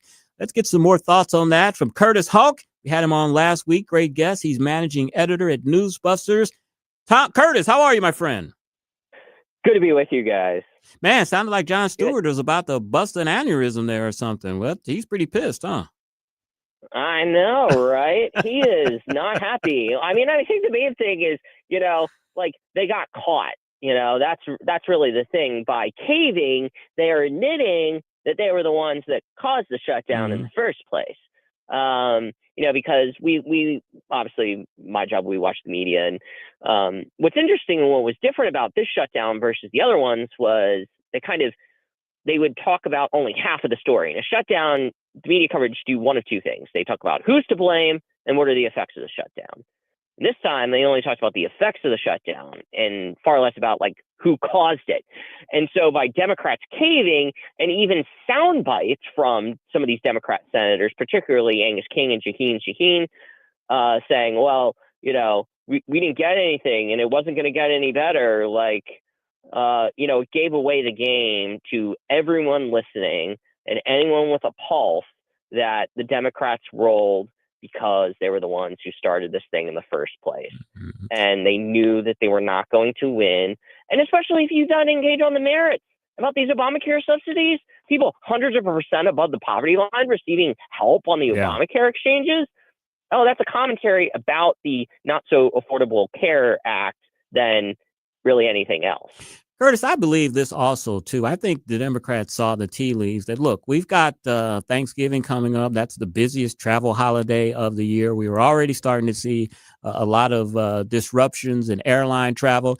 I think it would have gotten to the point where Americans would have been so pissed off. They were going to blame both Democrats and Republicans equally. I think Chuck Schumer and the smart 8 Democrats who decided not to open up the government saw that. I think the blame was going to be even across the board when people are like stuck in the airport trying to go see grandma. Oh, exactly. And 2 quick points on that. Number one, the 8 Democrats who did vote for this to reopen the government, there were the 3 who had been consistently voting: Angus King, John Fetterman, and Cortez Masto. But when it was all said and done, all 8 of those Democrats are in one of 2 camps. They're either A, not up next year in the midterms, or B, they're leaving the Senate altogether. So no current Democrat, John Ossoff, voted no. So it's going to be malpractice if the NRSC does not make ads about this, that John Ossoff voted to keep the government closed, which obviously his state includes the world's busiest airport in Hartsfield-Jackson. And the other point is, you're exactly right, that, when it comes to the holiday travel, what's been going on in the skies is definitely a mess. ABC News tried to say that, Secretary Duffy is doing this without any evidence. I mean, they themselves had reported on stories about empty towers at major airports for weeks. Yeah. So the idea that, the Trump regime just did this willy-nilly without any proof or backing to intentionally cause harm in the American public, no one was going to believe that. And one of those Democrats that voted to reopen the government, John Fetterman, I don't know if you probably know this, he has written a new book. Apparently yesterday he got sick and fell and had some heart issues. But one of the things that I found very interesting from an excerpt of the book, that he admitted that he should have quit the race in 2022 when he ran. And when I read when I read that clip, I was like, duh. Duh. Although I will say, now it's all water under the bridge. As a native Pennsylvanian myself, that entire race was just kind of a mess. Dr. Oz, nice guy and everything, but he was like Hillary Clinton trying to run for the Senate from New York. I'm a New Yorker just like you in the year 2000, despite having lived in the White House and having been living in Chicago and Arkansas her entire life. He was kind of carpetbagging in there with the support of the president, but. Be it as it may, it has all worked out, unfortunately, because John Fetterman believes that we conservatives are human beings with inherent dignity. He's probably going to get primaried. Democrats do not like that. He points out the fact that I vote with you, it's like 91 or 93% of the time. And if you think that is not good enough for you, that says more about you than it does me, which is exactly correct. That he points this out. The most he's done is voted to reopen the government, and he voted for a few Trump nominees. Other than that, he's been with the Democrats the entire time, and they still want to throw him out because, the other thing, I forgot. He thinks Israel has a right to exist. Yeah, we can't have that. Hey, what part of Pennsylvania are you from? I'm from Lancaster, Pennsylvania. Okay. Amish country. Only reason I say that, my wife is from Bradford, Pennsylvania. You ever heard of Bradford, Northwest Pennsylvania? Yeah, way on the other side. Yes. Penn State. Went to Penn State, yes. Lancaster, wife's from Lidded, family's from New Holland, Pennsylvania. So amazing place, part of the country. Wish I lived there instead of the swamp in Washington, D.C., but, another must be made. Another interesting tidbit out of Fetterman's book yesterday. I always kind of wonder what was the beef between him and Josh Shapiro, and he kind of spelled it out. That when he was lieutenant governor and Josh Shapiro was attorney general, they both were on the pardon board. Fetterman wanted to let anybody with a pulse go if they came for the pardon board. Shapiro was a little more cautious, and that started the row between them. And then I read that in an open mic during one of the hearings, Fetterman called him an a-hole. Your thoughts on that? Yeah, I mean, I think, I could tell you guys, too, the thing is, this goes a lot deeper than that. I mean, just from the fact that Fetterman is from Pittsburgh, Shapiro, wealthy kind of guy from the Philadelphia suburbs. We all know that kind of type, pretends to be a moderate. Right. Fetterman is very clear about his policy positions. He's not really ambiguous about anything. And it's also the personality. Shapiro has always been the kind of guy who's always angling for the next office and always making broad statements and grandstanding. Whereas Fetterman, even before the stroke, he was not that kind of guy. So it even just boils down to just who they are as people that led to them not really getting along. And that's one of the interesting things you don't really see a lot in the media coverage, because obviously they don't want to portray any sort of Democrats in disarray, of course, except, people like Fetterman, though. Notice, guys, too, one of the biggest media adages is people like Fetterman, when they cross the aisle, it's like, what is wrong with these people? Like, but when Republicans cave, John McCain does the thumbs down. Oh, yes, noble statesman, party over country, or country over party. Curtis, we've had some of the Democrats have leaked some of the files on the Epstein matter. The 218th vote was cast for this discharge petition to have these files released. What type of feeding frenzy is the media involved in with this Epstein file? Do they think they have something here? You guys, I mean, this is remarkable. Hopefully next week or the week after, I can come on and talk to you guys. I've been counting the numbers since the FBI letter, the 4th of July weekend. It is astronomical on ABC, CBS, NBC, on their morning, evening, and Sunday shows. Hundreds and hundreds and hundreds of minutes on this. They really, truly believe, let's cut to the chase, gang. They want the emails to implicate Donald Trump in Jeffrey Epstein's unspeakable crimes. That's what they want. They're looking to drag this president down. They're looking to tar and feather him. Although what's fun and interesting about the emails is Jeffrey Epstein is trashing Trump in a lot of them now. So now they're trying to say that even Jeffrey Epstein knows Donald Trump was a bad guy. Well, if you're saying the pedophile thinks Donald Trump is a bad guy, wait a second. I don't really think that's the road that you guys want to go down. But the media, of course, are suddenly now interested. And anytime a conservative tries to bring up the fact that you guys don't really seem interested in that a few years ago at all, or B, when Joe Biden was president, and why weren't these released then? Because obviously we all know, guys, they indicted the president 4 times. So they would have definitely released it by then. And of course, they get hit back with the fact that, oh no, we got to think of the victims and all this. You can't hide behind any sort of facade now, because we know it is inherently political. And, you guys won these elections on cost of living, allegedly, and now you don't want to talk about it anymore? It's one word, Curtis. It's affordability. Affordability. I am going to be sick to death of hearing that word for the next year. They have ground that. It's like me in college in passion and diversity. Like, my goodness. Exactly. Buzzword. Speaking of Epstein, former Fox host and now podcaster Megyn Kelly has got herself in a little hot water. I actually heard the clip of her today, and it was kind of astounding where it sounded like she was kind of excusing Epstein, saying that, he did like young girls 15 and 16, but he didn't like girls that were like 8, 9, and 10. That's what a true pedophile is. That's what it sounded like she was saying. What do you think of that? What's going on with Megyn? See, this is really, we gave her a Bulldog Award, the MRC Bulldog Awards for Most Outstanding Podcast earlier this year. I've really looked up to Megyn. She's an important voice, and we need her in this movement. And she has reinvented herself. Having $66 million from your NBC contract kind of goes a long way. It does. You can kind of do whatever you want. But, we all wish we could have that happen to us. But, I'll just say it is disappointing.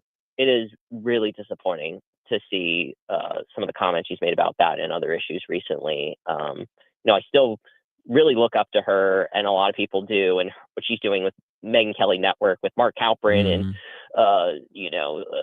Emily Jashinsky and some of these other guys, Steve Krakauer, the guy behind the scenes, just incredible people. But just on these things, it's just, it's disheartening. So what are you guys working on over there at the Media Research Center? What are we going to talk to you next about when we have you on? What's the big story? Well, as I said, I got the Epstein files stuff maybe coming down the pike. We've been looking at, well, first of all, we also have Gavin Newsom's chief of staff having been indicted. Oh, I saw that.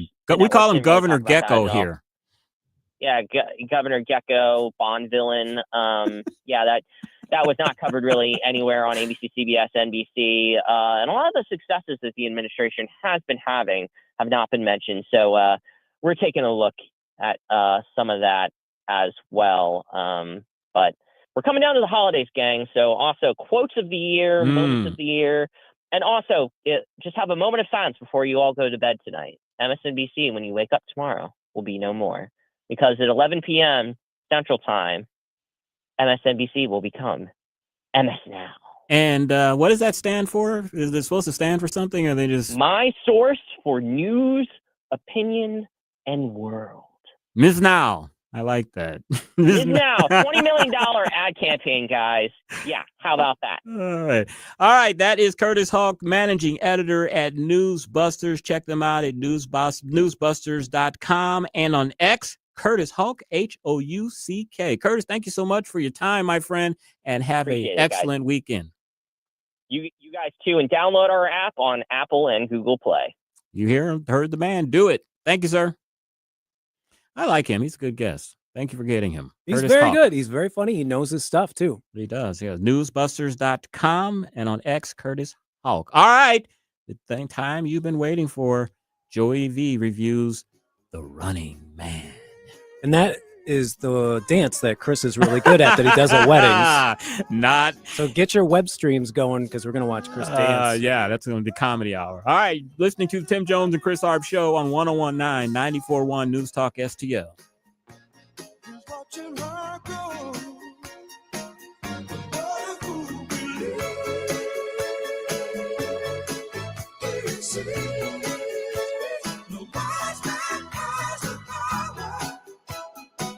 Like and subscribe to us on Rumble. News Talk STL.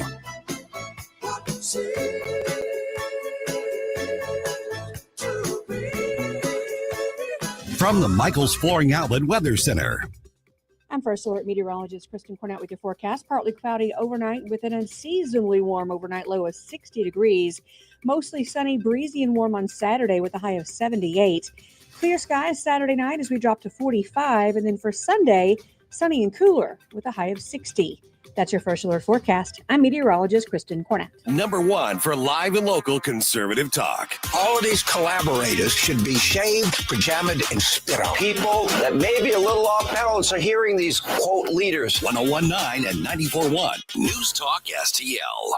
Looking for a fresh eating alternative for you and your family? Head on over to CJ's Restaurant and Bar in O'Fallon. CJ's literally offers something for everyone, from young to old. We're a casual American eatery with a wide-ranging menu of pastas, salads, and sandwiches, all served in a comfortable, warm environment with a family-friendly atmosphere. From vegetarian options to hearty classics.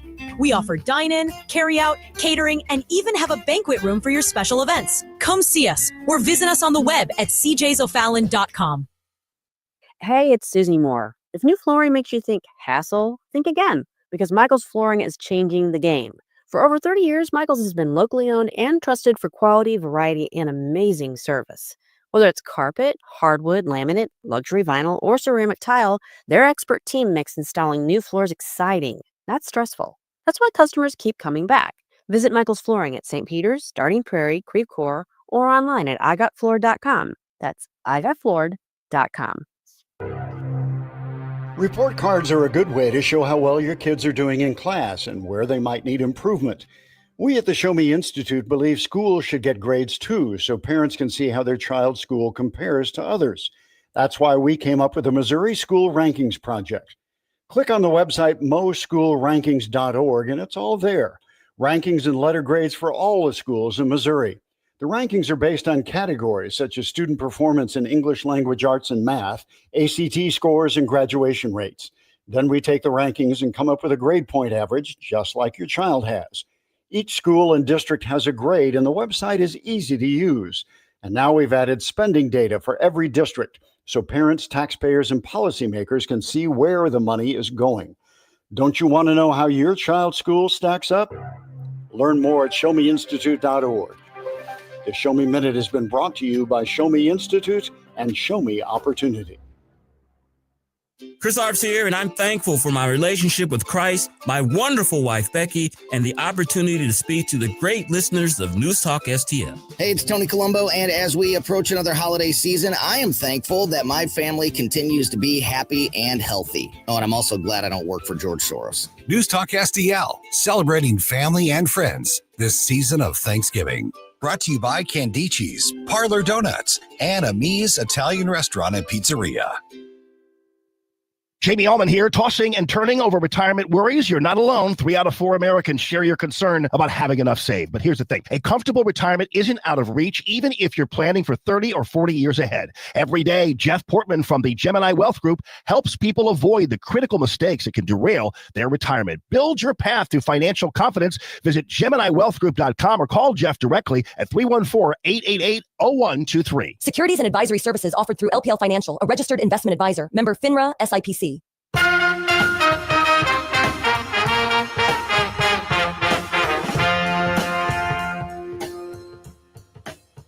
You're listening to Tim Jones and Chris Arps.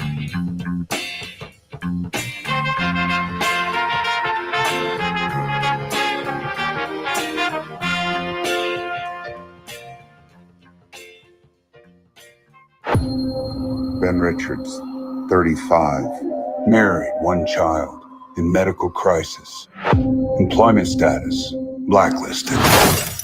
But there's still a way out for you. Welcome to the Running Man. The rules are simple. Survive 30 days with the entire nation hunting you down. I'm gonna come back here and burn this building down. I promise. That's the spirit. This is America, damn it! And we don't put up with no bullshit!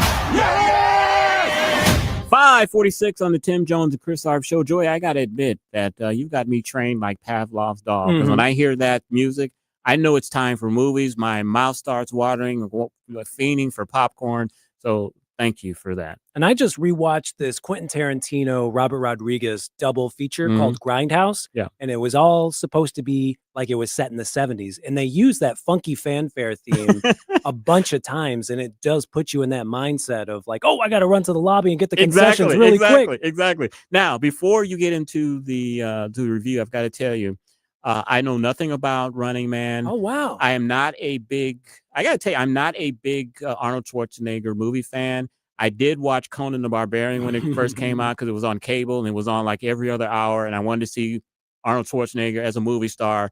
And to me, he peaked after Terminator. So I never watched. You liked it when he didn't talk as much. Maybe that's what it is.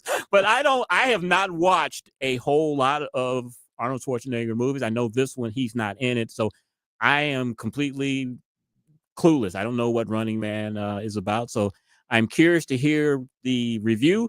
Hit the theme. I mean, that's what it is. He doesn't talk. Joey, baby, what movie are you playing? Today, we're talking about The Running Man. And the plot is, after his daughter almost dies from the flu and his wife turns to prostitution, Ben Richards goes on a game show called The Running Man in hopes of winning $1 billion.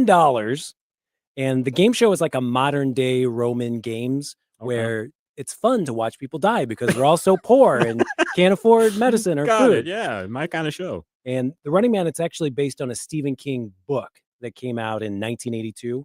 And 2025 has been actually a huge year for Stephen King. Yeah, I noticed. I don't know if you've caught wind of all of them, but there's like 6 of them that have come out. There's The Life of Chuck, The Long Walk, The Monkey.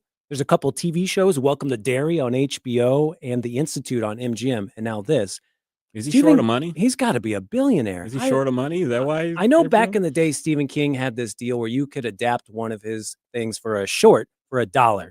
And then people would do that all the time. And it was a nice little thing that he let people do.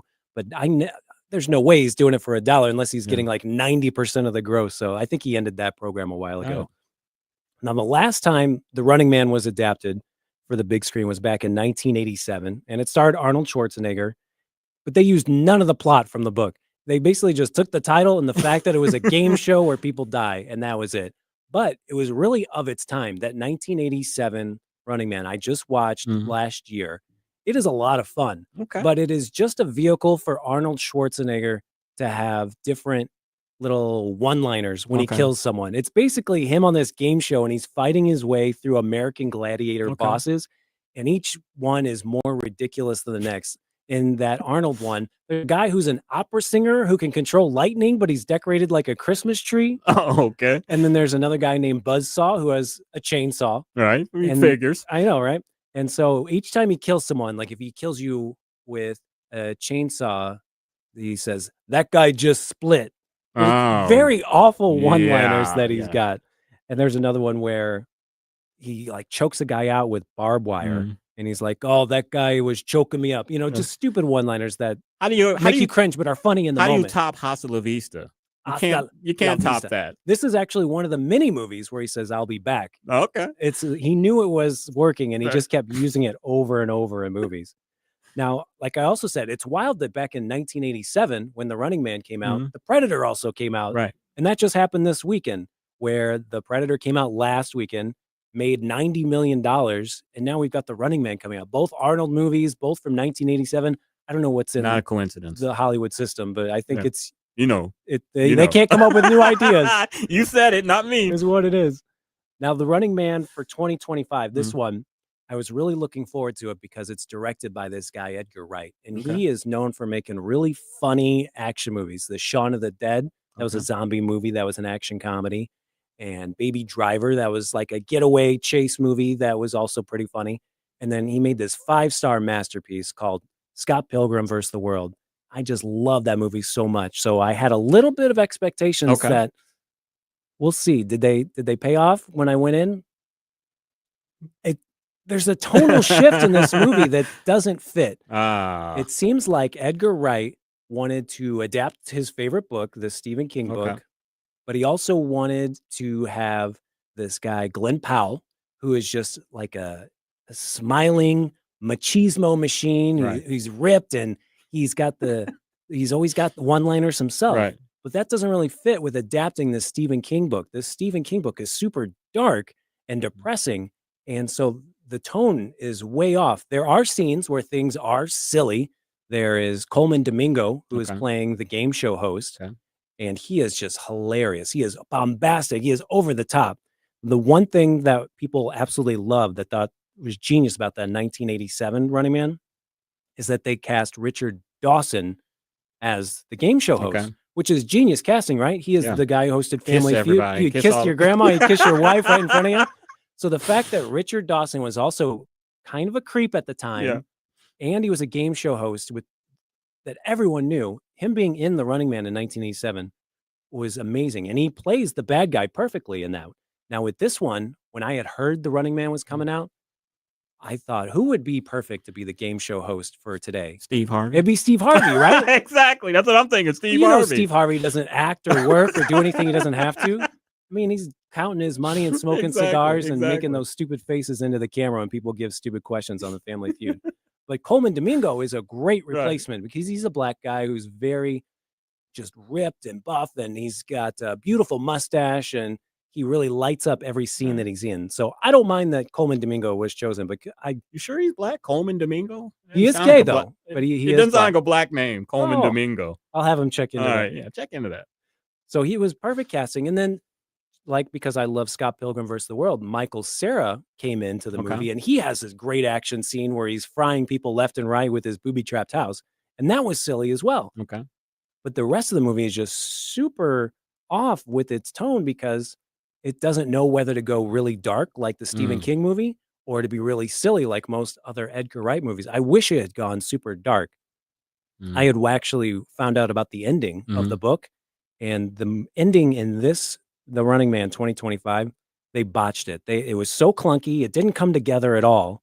And then when I found out what the actual ending was in the book, I wish they had done that because that would have been just an epic choice. But they went the big Hollywood blockbuster crowd pleasing ending instead. So I gave this a 3.5 out of 5. That's not bad. Because it's a really good action movie. It's all set in the future where every wall and every window is a monitor. There's these flying robots that are also Do they give cameras. a year? They don't give a year in the movie, but in the book it's set in 2025. Oh, okay. But it was written in 1982. Right. So they didn't want to make you think that it was 2025.